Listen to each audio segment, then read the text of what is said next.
मैं हूँ आरजे खुशी और आप सुन रहे हो श्रेया की कहानी। आइए जानते हैं श्रेया की लाइफ में आगे क्या हुआ। श्रेया ने अपनी पुरानी ड्रेस बदलकर एक सुंदर सी स्कर्ट पहन ली। वो ड्रेस उस पर बहुत अच्छी लग रही थी।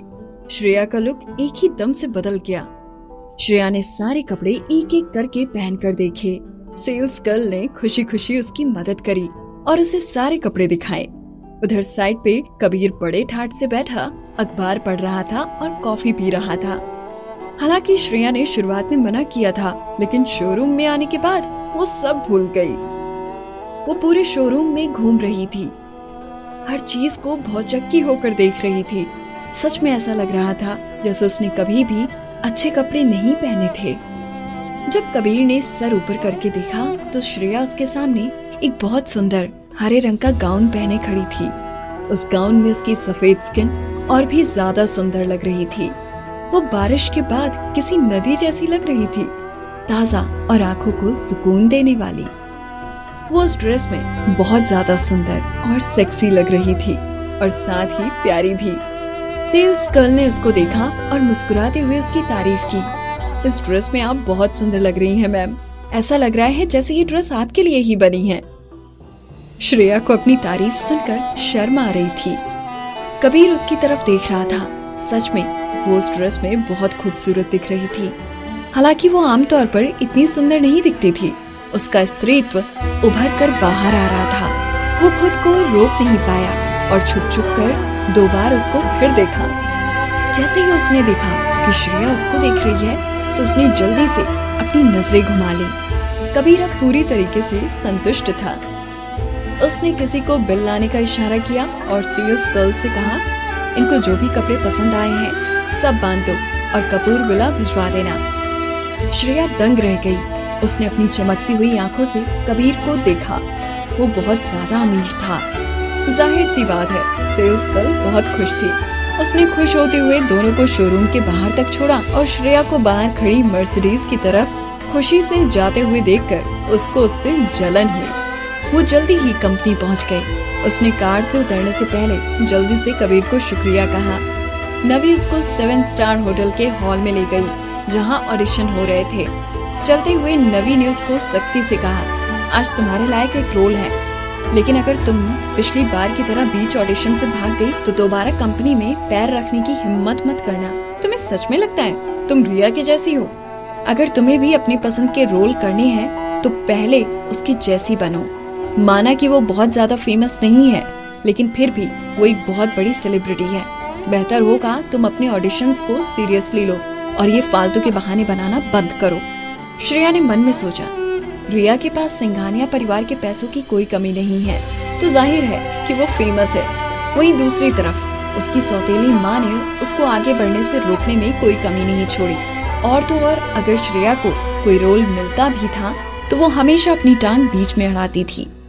लेकिन फिर भी उसने उनकी वजह से खुद को रुकने नहीं दिया। वो लड़ने से पहले ही हार मान के लौटना नहीं चाहती थी। आज रोल के लिए अच्छे से ऑडिशन देना, नवी ने कहा।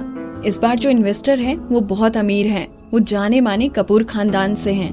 कोई नहीं जानता वो कितने अमीर और ताकतवर हैं। चाहे तुम ऑडिशन में फेल भी हो गई तो भी अगर तुम उसे पसंद आ गई तो तुम्हारे करियर के लिए बहुत अच्छा रहेगा।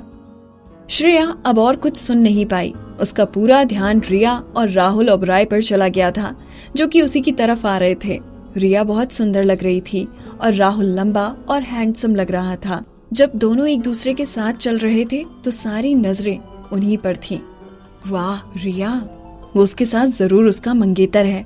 मैंने सुना है ये जल्द ही सगाई करने वाले हैं। कितनी सुंदर जोड़ी है दोनों की। रिया की किस्मत सच में बहुत अच्छी है।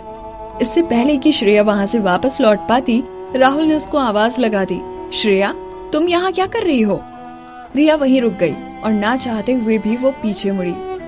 जब वो लोग उसकी तरफ आ रहे थे तो उसने रिया को उसे बहुत गंदे तरीके से घूरते हुए देखा। श्रेया ने बिना मन के मुस्कुराते हुए राहुल को जवाब दिया, वो मैं यहाँ ऑडिशन के लिए आई थी। राहुल ने उसके कपड़ों की तरफ देखा। उसको लगा कि श्रेया काफी बदली सी लग रही है। वो काफी तरोताजा और खूबसूरत दिख रही थी। तुम कहाँ चली गई थी? तुम्हारा परिवार तुम्हें उस दिन से हर जगह ढूंढ रहा है। तो राहुल को अभी भी हालात के बारे में कुछ नहीं पता था। वो बस इतना जानता था कि सिंघानिया परिवार तकलीफ में था। उसकी सौतेली माँ दिव्या हमेशा उसको कोसती रहती थी। वो उसे घटिया और नमक हराम लड़की समझती थी। श्रेया रिया की उड़ी हुई शक्ल देखकर एक कड़वी हंसी हंसने लगी और बोली, मैं बिल्कुल ठीक हूँ। मैं एक दोस्त के साथ रह रही हूँ और आगे भी उसी के साथ रहूंगी। मैं वापस उस घर में नहीं आ रही। रिया ने राहुल को शिकायत लगाते हुए कहा, ओ राहुल, तुम नहीं जानते पूरा परिवार इसके लिए कितना परेशान है। ये बहुत बचकानी हरकत है। मेरी माँ पूरी रात चिंता के मारे सो नहीं पाई, लेकिन ये। उसकी सौतेली माँ को गुस्से के मारे नींद नहीं आई होगी। आखिर वो उसे बेच जो नहीं पाई। श्रेया का बिल्कुल मन नहीं था रिया की एक्टिंग देखने का। उसने बेरुखी से कहा, मुझे अभी भी ऑडिशन के लिए जाना है, आप लोग आगे बढ़ सकते हैं। उसने राहुल की तरफ देखा और खुद को रोकते हुए जोर से अपनी मुट्ठी बंद कर ली। अचानक से उनके पीछे से हैरानी से भरी आवाजें आने लगी। उन्होंने भौचक्के होकर पीछे मुड़ के देखा। उधर सूट बूट में कई बॉडीगार्ड रास्ते से सबको हटा रहे थे। उनके बीच से कबीर कपूर आया। उसने काले रंग का सूट पहना था, जैसे वो रात का रखवाला हो, रहस्यमय और सबसे परे। श्रेया सुन्न रह गई। उसको वहाँ देखकर उसे लगा जैसे वो कोई सपना देख रही हो। रिया की चमकदार आंखें कबीर से हट ही नहीं रही थी। उसने उस सुंदर इंसान को अपने पास से गुजरते देखा। कबीर ने उसकी तरफ देखा तक नहीं। अपने अभिमानी एक्सप्रेशन के साथ वो ऐसा लग रहा था जैसे कोई बहुत बड़ा राजा हो जो किसी को अपने करीब आने नहीं देता था। राहुल, ये कौन है? देखने से तो जाना पहचाना लग रहा है। रिया ने राहुल से पूछा। वो अपनी उत्सुकता छुपा नहीं पाई। वहीं दूसरी ओर जब कबीर ने श्रेया की तरफ देखा, श्रेया शर्म के मारे खुद को जमीन में गाड़ देना चाहती थी। रिया का कमेंट कान में पड़ते ही श्रेया झटके से होश में आई। उसने रिया को सिर झुका के ये कहते सुना कि क्या वो मुझे देख रहा है। श्रेया अब 1 मिनट भी वहां नहीं रुक सकती थी। वो वहां हो रही हलचल के बीच से निकलकर भाग गई। कुछ ही देर बाद उसने पीछे से रिया की आवाज सुनी, श्रेया, अच्छा होगा अगर तुम घर चली जाओ। रिया ने उसका मजाक उड़ाते हुए कहा, ये मत सोचना कि मैं राहुल के लिए तुम्हारे इरादे नहीं जानती। तुम उसके लिए बिल्कुल भी सही लड़की नहीं हो।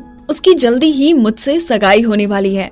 अगर तुम खुद को इंसान समझती हो तो उससे फ्लर्ट करना बंद करो। अपने आप को देखो, तुम एक नाजायज औलाद हो। तुम्हारे दिमाग में ऐसा ख्याल आया भी कैसे कि राहुल जैसा लड़का तुम्हारे जैसी लड़की में इंटरेस्ट लेगा। रिया की बात सुनकर श्रेया का दिल टूट गया। रिया बहुत घिनौनी नजरों से उसे घूर रही थी।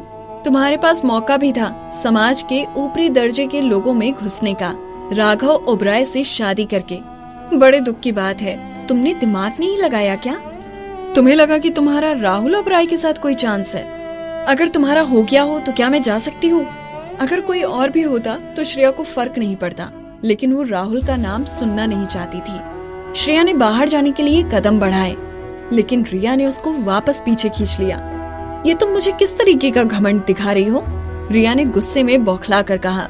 अब अगर तुम झुककर मेरे जूते से मिट्टी चाटो तो मैं शायद तुम्हें ये रोल देने के बारे में सोच सकती हूँ, वरना जब तक मैं हूँ भूल जाओ कि तुम्हें मैं किसी भी बड़ी कंपनी में रोल मिलने दूंगी। मैं हूँ आरजे खुशी और आप सुन रहे हो श्रेया की कहानी।